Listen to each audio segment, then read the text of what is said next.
Hello everyone, welcome back to the channel. কদিন ধরেই শরীরটা ভীষণই খারাপ, তো আজকে অনেকটা স্টেবল। ছেলের আর বরের আবদারে আজকে ব্রেকফাস্টে, সানডে তো ফান্ডে, এই ব্রেকফাস্টটা করা হলো। তো ব্রেকফাস্টটা জমে উঠলো আর মর্নিংটাও খুব সুন্দরভাবে শুরু হলো, কারণ ব্রেকফাস্টটা জমে উঠলে মর্নিংটা সুন্দরভাবেই হয়। তো তারপরে আবার বরের বায়না হলো যে পুঁই শাক মাছের মাথা দিয়ে, ইলিশ মাছের মাথা দিয়ে করতে হবে। তো সেটা আমি বললাম আজকে অনেকটাই ঠিক আছি, তো আজকে করাই যেতে পারে।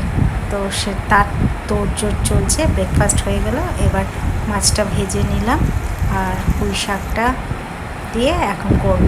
এতে পেঁয়াজ ফোড়ন দিয়েছিলাম, কালো জিরে ফোড়ন দিয়েছিলাম, কাঁচা লঙ্কা, ধনের গুঁড়ো আর সামান্য একটু রসুন। সবজির মধ্যে দিয়েছিলাম কুমড়ো আর আলু, আর কিছু সবজি ছিল না তাই আর দিইও নি। ইলিশ মাছের মাথা দিচ্ছি তো ওটাই ভালো স্মেল আসবে। রান্নাটা একটু ঢেকে ঢেকে করলে মানে পুঁই শাকের যে ডাঁটাগুলো সেগুলো সফট হয়ে যায়, খেতে খুব টেস্ট লাগে আর খেতে ভালোও হয়েছিল। আজকে ভিডিওটাই অবধি, ভালো লাগলে লাইক করবে, শেয়ার করবে।